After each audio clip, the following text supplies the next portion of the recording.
Hey everybody, welcome back to the Get Ready podcast. This is Dagani Anton. I'm here right now to go over a couple of things, talk about my platform, and have like a discussion about what I would do if I was able to get in as one of the band counselors for the Oneida Nation of the Thames. That's coming up this weekend. The elections as well on June 16th. Go out and vote. I'm joined here by my brother. Sanao Hisanto, who's also running. So we're just, and like I said, it's just kind of go over everything. And the reason why this podcast is up as well is because neither one of us could make it to Monday when they had the, what do you call it? Candidates night. Yeah, candidates night. Neither one of us could have made it, so that's why we're putting this up just to kind of give people still an opportunity to hear what we have to offer when it comes to actually doing the, actually being part of the bank and what we would do and how we would help out and everything like that. So, yeah, without further ado, we're going to start right now, and let's get started. Okay, so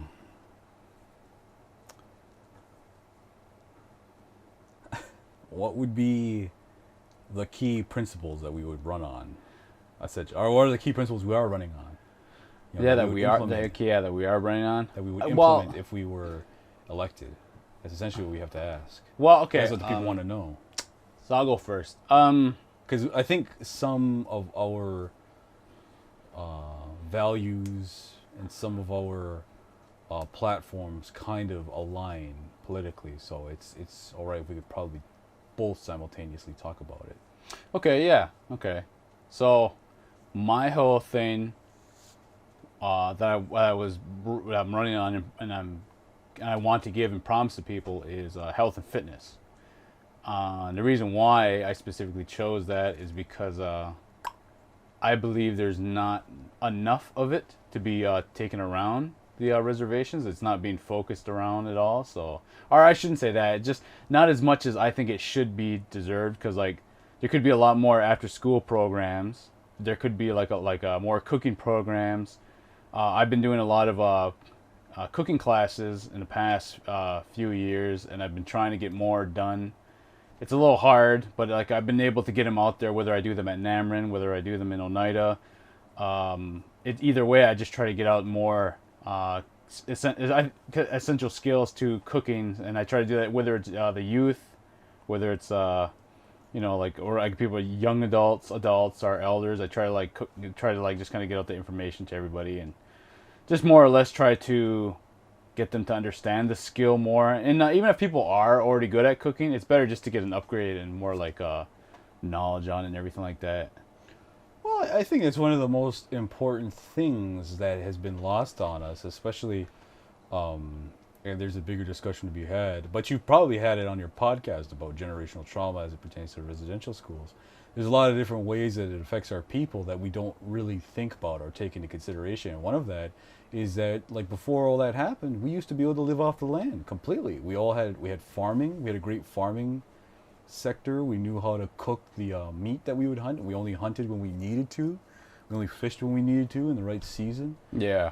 They try to accuse us of being the ones that are responsible, like a small population is responsible for depleting fish and animal stock or whatever. That's utter nonsense. It's complete utter nonsense. Like the seal thing in the north. They try to put that on us everywhere, like with the lobsters in the East lobster trade, and that's utter nonsense. Like we have always managed to maintain the population levels of the food stock, but you see, because of all that stuff, a lot of that is kind of gone by the wayside. Like a lot of our people don't even know the basics of, maybe we do know how to hunt, maybe some of us know how to farm, but it should really be something that everybody in the community knows, that everyone collectively contributes to in a way, like a great agrarian society, I think.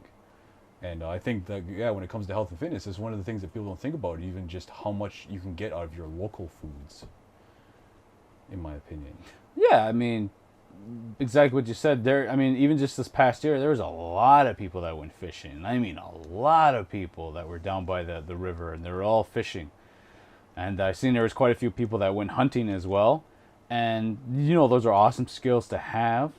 and it's not like I question anyone or anything like it. I just would like to, I just would like to help them on like ideas of cooking, like different ways, because there's more than just frying fish, or Throwing a bunch of salt on it or something. yeah, like there's better ways, like exactly that, like using pink Himalayan salt instead of processed salt that usually people have. It's like just to change things and add a little bit more flair to it that would actually help them excel more.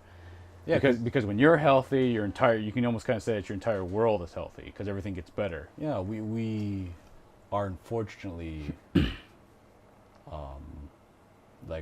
dominated in our we're in a sort of multicultural country kind of a thing. So it's important for us to get the most out of we can out of the local foods and that kind of thing. But it doesn't mean that we reject nutrition that isn't available in your local food markets.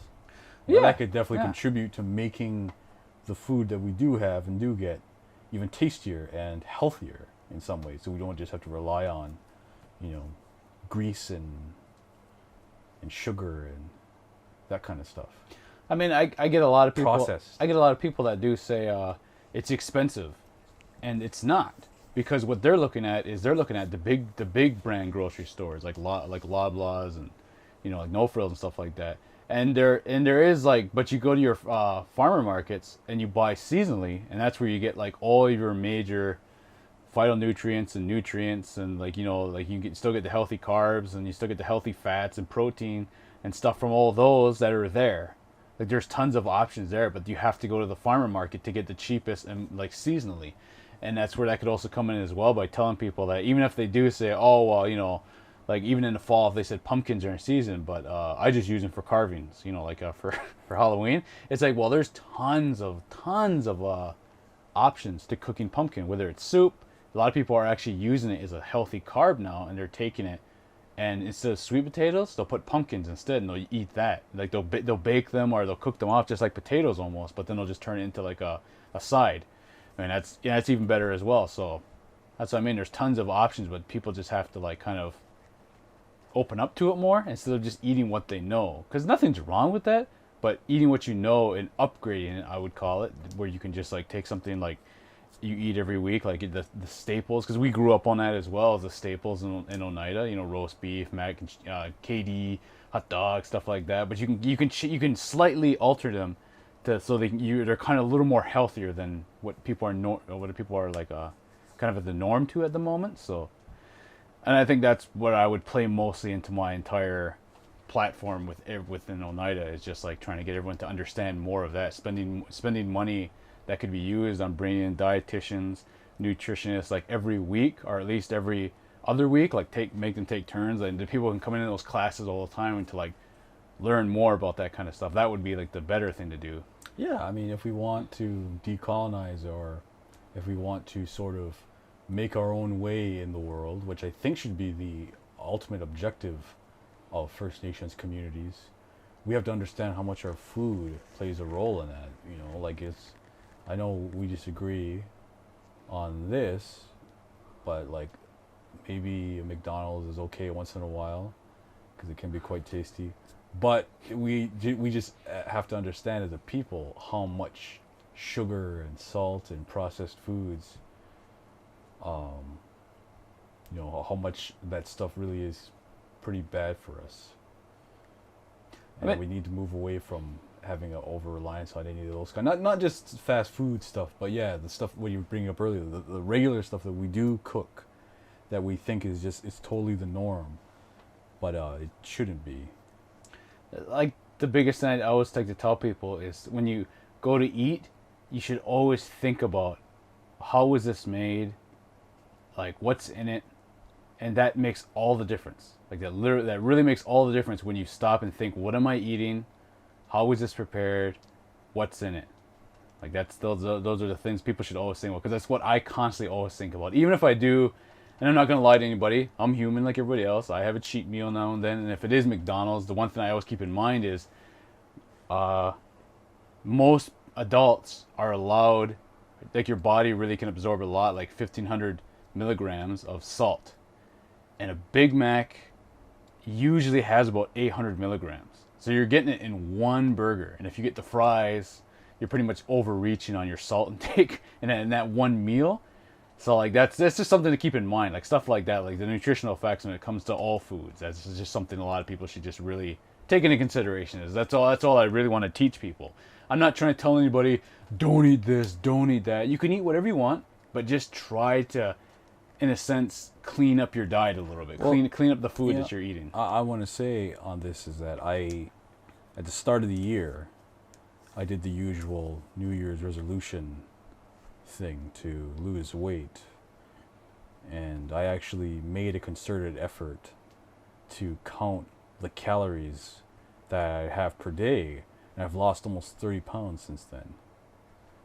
And I think that is another pathway. Everyone has their own path though to achieving those kind of goals, and that would be kind of the thing, is to get the information out so that people can choose the pathway that best suits them. Yeah, exactly. In terms of physical health. It's really that everybody's different, nobody's the same, and you just have to really go out there and get out of your comfort zone to find out what works for you. Whether that is working out in a gym, at home, in front of people, to eating different foods. It's just getting uncomfortable. It's funny to say that, but it really is the kind of saying, is getting uncomfortable so you can get comfortable with new things.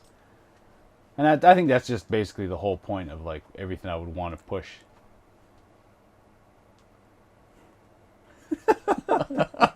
Yeah, totally.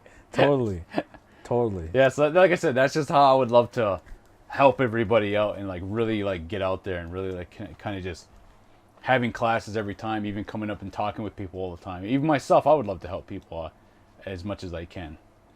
Yeah, try to make you more health conscious. Yeah, exactly. Community. Like the community garden they're installing in Oneida, great idea. Yeah. Like it's a fantastic thing. Where's that? It's right near the economic building, near employment and training. Oh, yeah. On Ballpark Road. Oh. Yeah, near the old language center. I know it has a new name, and I'm sorry for anyone who's listened to this and I can't remember her name, but we know where that is. Yeah, so like that's where they have the community garden now, and it's awesome. Like it's really great, and it's like everything they do, they implement the culture. So like the language, they did seed songs when they did planted and everything like that. It was awesome. Like it was an awesome event they put up. So it's just great to see, and a lot of youth. There's a lot of youth that was there. See, like they're the ones that are kind of interested in this kind of stuff. Yeah, exactly. Like it's like what Whitney Houston says. I believe children are the future. Yeah, absolutely. Yeah. I think we were talking about health consciousness. I want to bring this up. Is I would like our community to be more kind of conscious in general, and I don't like to use that term because it has some implications with other groups. Yep. But I'll just say this. I'll just say that one of the things that I want to do personally is sort of spread the knowledge of the way that the world kind of is, from a class perspective. I think a lot of people kind of view, I don't want to presume too much, but I think people view the world through the lens of what they're told by the mainstream media. And not just by that. And I know that this sounds like a discussion that makes people uncomfortable. But we have to have these kind of uncomfortable conversations because, far too often people will look at the news and then they'll say, well, this politician bought a pipeline and they're going to build it on indigenous land regardless. And they think, well, if only we didn't elect that politician, then we all would have been saved. Or if only like we had this guy running or that. They don't really look at the system itself. Mm-hmm. And I think First Nations people, we need to develop a more, we need to really develop our critical thinking abilities. Yeah. In terms of like looking at the world and not just looking at the surface level issues and saying, well, what's caused those issues? What are the root causes of those issues? And, it's fairly easy to kind of see through it. And I think most First Nations people do, they just don't really think about how little empathy makes things worse. Like, I think First Nations people are genuinely mistrustful of the mainstream narrative. You know, like that's which is why we don't read the Globe and Mail or the National Post or any of these other terrible, crappy news publications that say the reason why Native people are poor is because they're lazy, which is absolute utter nonsense. And maybe we'll talk about that a little bit later as part of the platform. But you know, like we got to start understanding that there is a way forward for our community, but we have to be willing to open our mind and let that kind of come in, that sort of class consciousness, and understand about how First Nations people fit into that wider, of the bigger picture. Yeah. You know, and I know these sound like existential concepts and ideas, but at the same time, I think that you know, we'll get into a little bit more about how these actually materialize. Yep. Into concrete improvements in First Nations communities. And one of them is what we just talked about earlier in terms of health. You know, like instead of just looking at diet fads and that kind of stuff, we can actually start to acknowledge how much certain things like food plays a role in our community. Yeah. And, you know, like, and how if we all work a little harder, it is possible for us to achieve equality. But it's going to be a lot of work to get there, and it all starts with knowledge of self. Well, I think that's interesting too, because like when you think about reservations, I think there's some people who have a negative vision of it or version of it or thought in their head about it. Like not just natives, but I mean like outsiders as well. Like you know, anyone else that doesn't live on a res, they think of it as like a lower kind of way or very poverty, and there is a lot of that to it. But then there is ways to fix it, like in BC. What is it on the island? Yeah. I apologize for butchering the name, but I think it's the Oneida Nation. How they are completely 100% self-sustainable. They have a casino, but they've taken the money and they used it to invest in green energy, and now the entire country or the entire nation is solar powered. Everyone has a job. Full employment is achieved, or I think there's very little unemployment, and they've got charging stations on every corner. So if you have an electric car, it's easy to get around. So like there's ideas like that, and people need to understand, well, how did they get there? Was it just the casino? I don't think that's necessarily the case. If you want to get into it, you want to get into that, or we're going to go to a different topic. Well, I'm just bringing that up because, like I said, I'm just thinking that that's something that every, not just Oneida, but every reservation should be looking towards. Which is like when people talk about having sovereignty and everything like that. Like I think that's just like one of the closest versions you can get. Yeah, and I mean, I don't just want to say that in a sense, because one thing I can think people would probably think about is, well, how close do they remember their ancestors? How much do they remember their culture? Because you can look at it like it's successful because they have this, but the other successful component to any of our nations is that part where do they remember who they are? And I don't know that about them. So I don't want to just put that out there. But I'm not saying they don't either, just in case they do. But I haven't read anything to know that for sure. From my understanding, and this is assuming a lot, so please don't be offended, but like you see, the little bit that I know about this, you kind of see the Mi'kmaq or the Micmacs, and then you even kind of see our people. Yeah. And you see how we're closest to the East Coast, where all the colonization began. Yeah. It almost feels to me, and I think there needs to be more research into this. Yeah. That these are the cultures and the people that are the most ravaged by colonialism. Like, I'm not saying the Cree, Anishinaabe, or the Haida, or any of the ones like the further west you go. Yeah. I'm not saying that they had it easy or they didn't have it as worse. I'm not saying that at all. We're all victims of this system that has suppressed us for so many years. But I kind of noticed that, like, in some ways, like the Haida do seem very in tune with their culture, with their language and who they are, and that kind of shows that a pathway for us that we need to be more in tune with our own culture and our traditions and our language, and understand that, because it's kind of like, how can you understand your place in this world without first understanding who you are as a person? And that's one of the things that I think a lot of people sometimes forget. Like, even in political discussion, like some Native people who, like, I'm not saying they're worse for it, or I'm not saying they're less than, they're my brother, they're my people, but like you talk to them, and a Native person, when you talk politics, they might say, well, I'm a liberal, I am a conservative, or they might use these kind of labels. None of that really matters, especially in the system of colonialism that we're in here, because you're First Nations first and foremost as viewed by the dominant society. And no matter what you say, that's not going to change that. And so I think that's what we need to understand first, is accepting that we are First Nations people first, and then we can build from there. Not to say that these people don't. No, I know what you mean. To me, it really comes, like something like that. I think it really comes down to saying, when somebody sees a broke, drunk, poor Native on the side, they assume we're all like that. Oh yeah, 100%. So like that to me, that really comes down to one of those.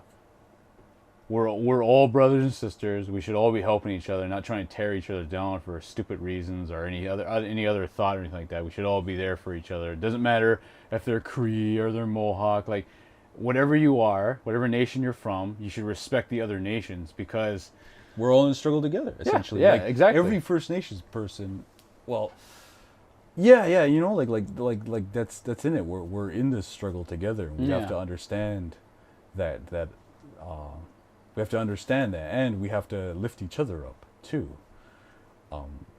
And like I've met so many First Nations doctors, masters, bachelor graduates, undergraduates. Yeah. And they're working, they're making the community better, and they, even if maybe they're not in the community, but they're in the city, but they have those roots in the community.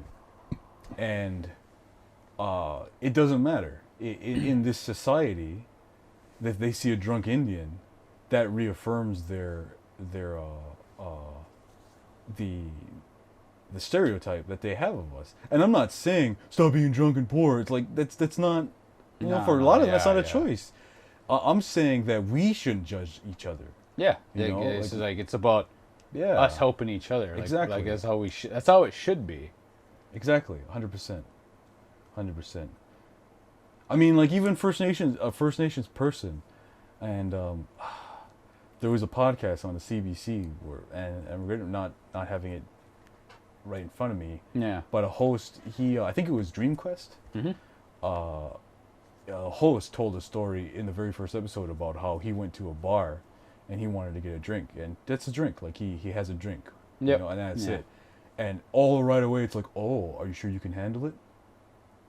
Like, that's the kind of attitude they have, is because, like, all natives are drunks, or whatever the case is. Like, that's the assumption you're going to go on a binge if you take this one to him. That's totally not true. That's completely not true. But it's like, that's why we have to be less judgmental of each other, lift each other up more.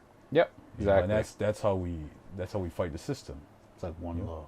Yeah, exactly. By creating our own system. You leave Zach out of this. Yeah, so what's that?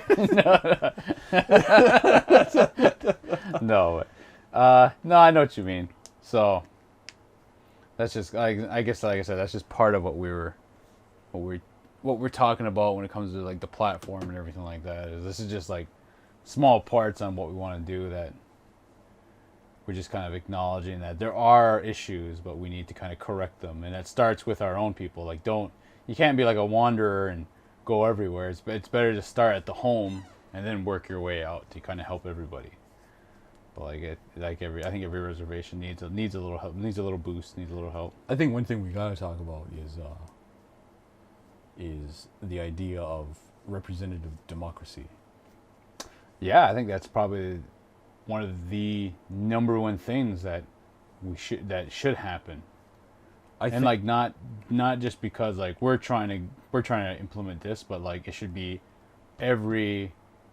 It's like someone should be appointed to it every single time. Like well, it's I think every band counselor, regardless of who you are, regardless of your political leanings, regardless of what you want to do, they should be open to everybody. And and based on the people I've spoken to, yeah, one thing that I think is an issue, but no, don't get me wrong, I'm not criticizing specifically or any specific person on the band council now. I think this is a bigger problem in band councils. yeah, Is the idea that you are elected, you are now in charge of the fate of the reserve. And so then what that breeds is a sense of higher purpose, a sense of like this idea that you're putting yourself on a higher plane, and maybe because some people put them on a higher plane, and that's not correct, because the band counselor is supposed to represent the best interests of the people who elected them, and there should not be any elitism is in that. Now, I think that's might be a bigger problem with liberal democracy, because we see that in House of Commons and provincial governments in Canada as a whole. yeah, But we as First Nations people should try to understand that as a smaller community, we only have each other. yeah. And instead of trying to elevate each other amongst each other, above each other, regardless of what you've done, regardless of where you've been, we need to know that if you're on the band council, you're there for the best interest of the people who elected you, and they should come first. Yeah, because it's the classic, nobody, the people aren't working for you. You're working for the people. Yeah, exactly. That's the easy saying that once you get in, you should always be concerned if someone has an issue and they want to talk to you. Like you should always be in it's part of your job, I think, that you should have to stop if someone says, "Oh, I have a question," and you say, "Yes, what is it?" Not like, "I don't have time for that," or "Oh, like you gotta ask at this time," or "Call this," or "Call that." Don't fake out on them. Give them the actual, try to answer the question right there. And in a great rule, if you don't know, don't BS them. Just tell them straight up, "I don't know, but I will find out for you." And then get their contact information so you can find out, and then get back to them as soon as you can. That's how it should be done, not just shoving them away because it's not, you don't know how to do it or anything. You're explaining about your time in the union. I think that's one of the best examples of that. If you want to explain. Oh yeah, yeah. Because when I used to work at the long-term care home, I was one of the union representatives for Unifor, and during the actual methods and ideas of how they worked, I think it's like a perfect idea to implement into how representative democracy should work, even like in the Oneida Council and like the band council, and how it should be done. And that's like the prime thing is, if someone had an issue or someone had a question and they came up to you and talked to you, like I just said, and you didn't know, you would tell them right away, "I don't know, but I will find out for you and get back to you." And that way, of course, in a union, you can just like the next day go talk to them or whatever. But in like a band council, because the reservation is so big, it'd be better just to get their contact information, be able to call them, email them, text them, whatever, and then just say, "Here's what I found out." And you do it right away. You do it as soon as possible. And if it's going to take a week or two, you let them know a day or two after and say, "I'm just calling to let you know I'm still working on it." That way it shows them that you care. Like you're still working. You're still working for them. You're still trying to get them their answer. That way they know that you're working. Like you're trying to do your job. And I say your job because I believe that's what the band council is supposed to do, not anything else. Both of us pledge that that's exactly how we will conduct ourselves. Yes. On the band council in the name of the people. Yeah, because like I said, they will it. Yeah, once we get in, we're working for Oneida. But for all the people. But we don't want people to think that well, we're the exception because we're going to do this. If we could get everyone on the band council that we're elected to operate in this fashion, or maybe there are some running who are planning to operate this, and they've just they know they haven't articulated it, but they're thinking in their minds, well, that's what I'm going to do. Yep. If I get in, then that's great. You know, then that's great too. I've been working on the res recently more and more as a medical van driver, and I've actually had a lot of encounters with people that were telling me stuff even before the election came around. They were telling me stuff that they would like to see on the res happen, and that alone right there made me think, oh, like only if there's something that they could get to or somebody they could go to and talk to, because I don't know and they don't know either, because they feel like, because this is, some of them even told me that they don't want to say anything because they feel it's going to fall on deaf ears anyways. So like I feel like, well, maybe it would be better if there was somebody there and it was promoted a lot too. Like I would even like to, if I'm elected, I would even like to have some place in Oneida where I could go once a week and be there for a couple hours, and just let people know in advance, and let them know for the rest of the time I'm there that is elected for 2 years, that I would always be there, so they can come and ask me something, anything they want, and I will take it to the chief, I will take it to the council and ask that, and then bring it back to them and let them know, like, here's the answer I've got, here's what they've had to say. Like if they're asking for something very specific that I can't really answer, but if I get a bunch of them to answer it. I think there was a statistic that said First Nations communities are the lowest voting, the band council elections have the lowest voter turnout in any elections in Canada. And I think the statistic I saw specifically said the average voter turnout for First Nations band council elections is 38%. 38. And the reason for that, and by comparison, the recent provincial election had a voter turnout of 58%. And they were celebrating in the streets over that, saying it's the biggest turnout since the 90s, because typically the provincial elections had a 50% turnout. Yeah. So just by comparison, that's like we have much less people voting. And more often than not, we say, well, can you blame them? Because they feel the same way. Well, what's the point of even asking them, because it falls on deaf ears? That shouldn't be a feature. Like the whole point of representative democracy is that you represent them, whatever they have to say. Yeah. I mean, like I said, it's such a simple concept that's not being executed really at all. At least as I don't see, anyways. That's what I mean. And like, if you just, but I think that goes back to what I was talking about earlier with elitism. You know, I'm not saying it's only in Oneida. That happens in a lot of places. And that makes people mistrustful of politicians. It doesn't matter how low on the totem pole they are, whether it's a band councillor, a city councillor, or a member of parliament. That kind of attitude, unfortunately, breeds a disillusionment of the electorate. Yeah, it's true. Yeah. So, do we have time to talk about one more thing? Yeah. Did you say everything you wanted to, or do you got? I think the only other small thing I brought up was health and nutrition, but the only other part I really wanted to just bring up is I know for sure that if I was to get in, I would be able to actually bring down personal trainers, like people to actually have routines, bring them down more regularly, have more people, so there's like a schedule they can go through. They can talk with somebody, you know, they can go one-on-one or whatever, like, you know what I mean? Like, I would do whatever I can to bring down people to do, not even just personal trainers, but like even there's personal trainers that are specifically designed for groups. So you could have a big group of people, whether that's at the community center, or it could be outside even, you know what I mean? Like you can just have it planned where like there'll always be a spot for them to come down and actually do it. And like I said, it doesn't just have to be for young adults.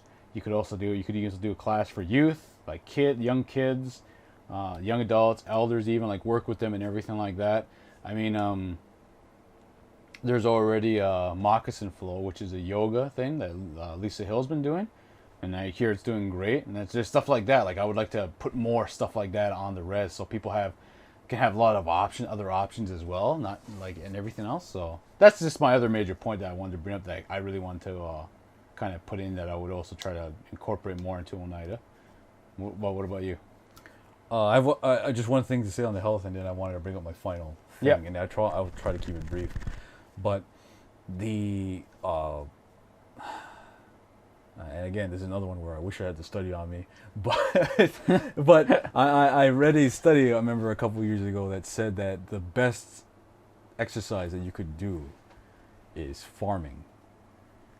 You know, that it does extend your life by doing that kind of work. And I don't have all the research in front of me.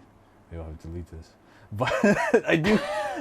But just like, that's why it would be great when we earlier talked about like the community farm and, you know, bringing, like trying to bring that back, the idea that, you know, that we can be self-sufficient, because that's a great way to segue into my final thing, which is economic empowerment.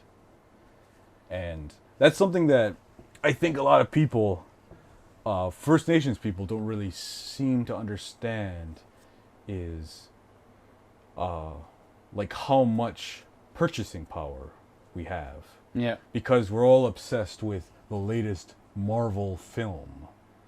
So think about how there's at least 1 million, I'm pretty sure there's more. There's 1 million First Nations people. 3 million? Probably about 3. 3 million First Nations people. And say they all had $20 that they would spend at the movies. And then all together, you know, that's 3 million people. $20, 60 million right there. What if instead of putting it into the latest corporate mega film, we put it into our own community? And this is something that we have to understand, is that like if we start to invest in our own community and that money circulates in our own community, suddenly we have more money in our community. And we can do that to build things. And I'll give you an example of the Mondragon Corporation in Spain, in Basque Spain, for instance. One of the poorest areas in Spain after, and I think it was in the 40s. And they said that they weren't going to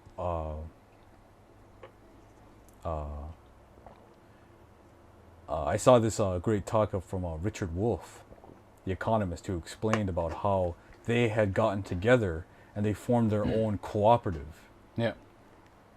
And by doing that, they managed to pull themselves out of poverty. You know, Basque is one of the richest areas in Spain. And the reason why they did that is the reason why they were able to have that kind of success is because they worked collectively.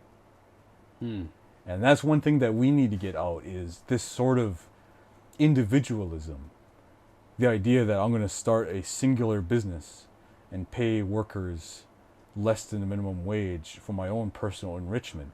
Yeah. You know, that specifically comes from colonialism and the settler society. Whereas we've always been a communal society back in the old days. And we can be that now. And we can be it in a new modern way by economically empowering the entire community. And we do that through basic principles that have always existed in First Nations communities. Environmentalism, feminism, collectivism, socialism.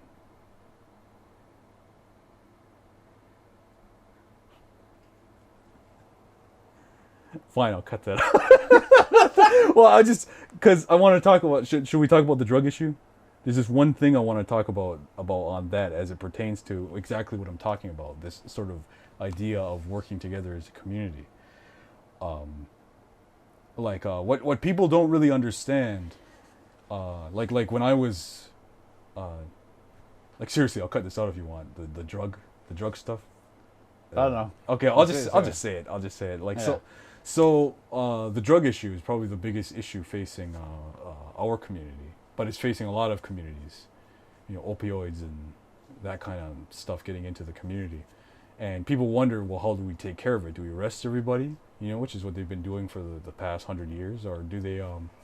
The one thing that I remember when I was a bit more naive politically, one thing that they always used to say is, and this comes a lot from the libertarian point of view, and it's kind of been adopted by the modern moderate liberal, is the idea that, well, if we taxed it and we regulated it and we didn't pursue the people purchasing it, and we treated it more like a mental illness, addiction, rather than a crime, that'll make it go away.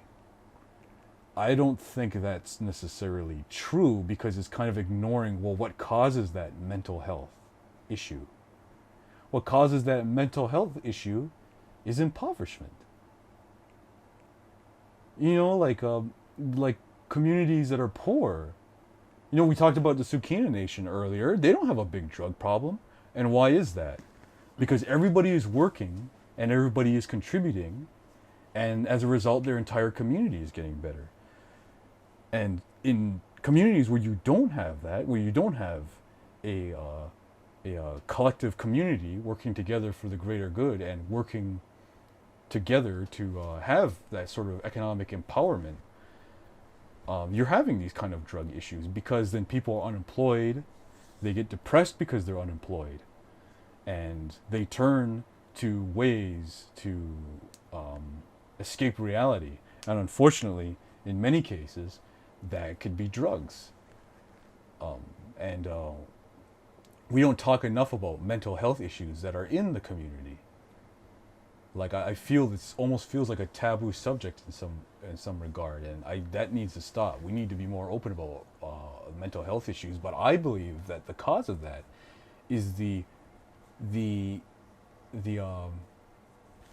fact that so many First Nations people are unemployed. I think if you like the thing is, like, when Native people are lazy, they don't want to work. That's nonsense. You give Native people a good paying job, they all would love to contribute. And I think that's what we gotta do. And you know, like I was unemployed. Say it right here, because we're talking. And there was not a more undignified experience than that, dehumanizing experience than that. Because then it's like I can't even get a job interview because they can't pronounce my name. Like, that's a simple fact. They did another study on this, saying that that's one of the last places where they can screen people out without having to resort to racism or bigotry. So if they saw like Ahmed or something like that, like, they might be like, well, I don't want a Muslim working here, and then they don't even give them an interview. Like, they're not required to give people interviews who apply. And in a lot of cases, like, that happens not just in the United States, that happens in Canada.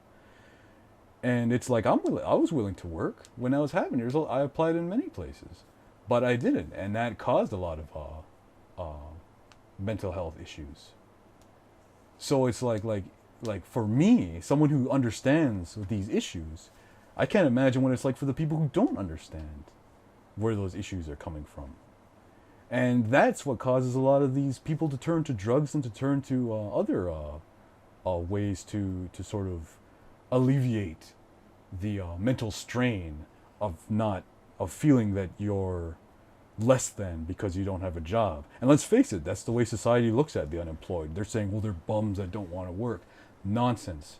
Utter nonsense. And I want to tell people right now that we need to get out of that mindset if you have that mindset. And that's and like, I'm not saying I didn't, you know. Like, maybe when I was young I was foolish and I may have thought those things. You know, but we got to move beyond that. We got to move beyond working together to implement a better, greater society that is completely achievable. And it is within our grasp. So yeah, Yeah, completely. And I'll give you another example. One final thing. The the people, like one of the big problems, of course, is, no, I'm just gonna cut this. Because I wanted to bring up about how, like, we fight over pennies instead of working together to make dollars, and that's completely achievable. We're just too spread out, or we're too willing that we need more money within the community, and then we spend that money on ourselves. And that's got to stop too. Since this is going to get cut anyways, I'm trying to figure out a way to close this by saying whose points are whose. Because I don't want this to feel like we're lumped in together. Oh, because you're like, I don't agree with this shit. Well, I mean, like, I'm pushing for health and fitness. I agree with a lot of this stuff, but this isn't my platform. That's why I'm trying to figure out a way to kind of close it out. Well, okay. Like, I'll just take this and I'll put it in there. Like, we share a lot of values, but the idea of economic empowerment is something that I'm specifically fighting for. And I'm hoping the rest of the band council gets on board, but I know it's going to be a lot of work to do that. There, and I'll just cut that in to whatever. Yeah. It's okay, so in closing, I do believe that, though. Like, the idea of like that unemployment is responsible for a lot of that stuff, I think. No, it's true. There's a lot of stuff there. So, but yeah, so that's what I mean. So the election is on June 16th, this Saturday. This entire discussion was just to talk about our platforms and what we were going to do if we get in. So I hope everyone goes out and votes. It's pretty important, whether you think it is or not. There's always something there to actually go and vote for. So I hope everyone goes out that day and goes out and vote June 16th. yes, please vote. Sorry, it just sounded so mono. Yeah, vote.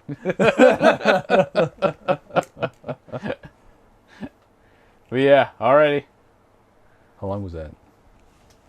This is a Get Ready podcast, and I will see everybody next time.